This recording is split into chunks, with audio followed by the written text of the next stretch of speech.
Hello everybody, welcome back to our channel.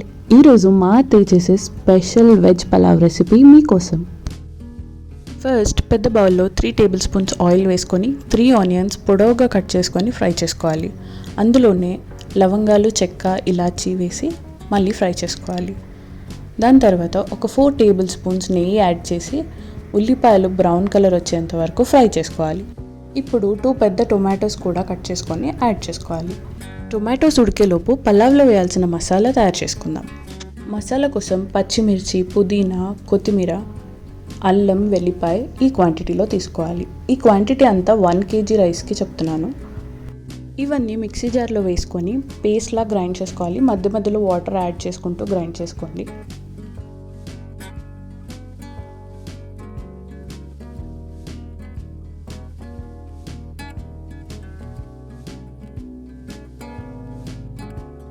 Paste consistency ఇలా వచ్చే వరకు గ్రైండ్ చేసుకోండి.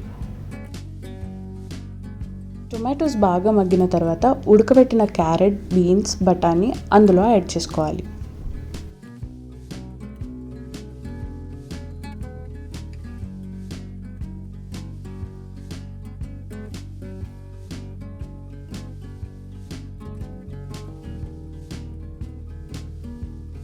వెజిటబుల్స్ అన్నీ వేసి మిక్స్ చేశాక టేస్ట్కి తగినంత సాల్ట్ యాడ్ చేసుకోవాలి.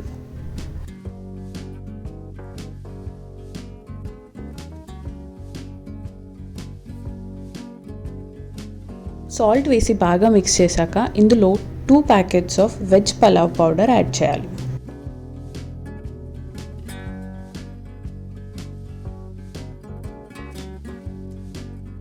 అలాగే మనం గ్రైండ్ చేసి పెట్టుకున్న పేస్ట్ కూడా యాడ్ చేయాలి.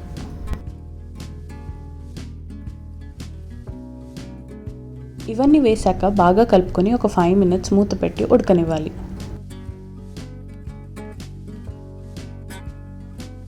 వన్ కేజీ రైస్ ఉడకడానికి కావాల్సిన వాటర్ ముందుగానే మరగబెట్టుకొని ఈ బౌల్లో యాడ్ చేసుకోవాలి. ఇప్పుడు 5 minutes ఉంచి వాటర్ బాగా మరగనివ్వాలి. వాటర్ బాగా మరిగిన తర్వాత 1 kg రైస్ ఇందులో యాడ్ చేసుకోవాలి.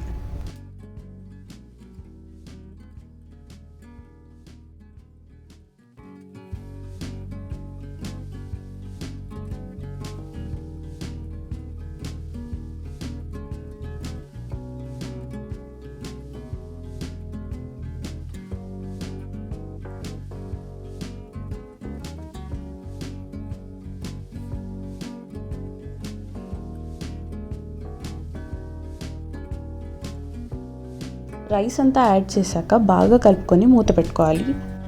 మూత పెట్టేసిన తర్వాత లో ఫ్లేమ్లో మాత్రమే ఉడకనివ్వాలి. బికాజ్ హై ఫ్లేమ్ పెడితే అడుగు మాడిపోతుంది.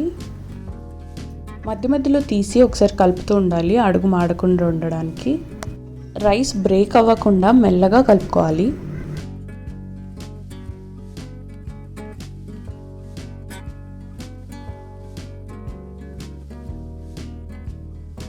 వాటర్ అంతా అబ్జర్వ్ అయ్యాక రైస్ ఉడికిందా లేదా ఒకసారి చెక్ చేసుకోండి. అంతే, ఎంతో టేస్టీగా ఉండే స్పెషల్ వెజ్ పలావ్ రెడీ. తప్పకుండా ట్రై చేసి చూడండి, చాలా టేస్టీగా ఉంటుంది.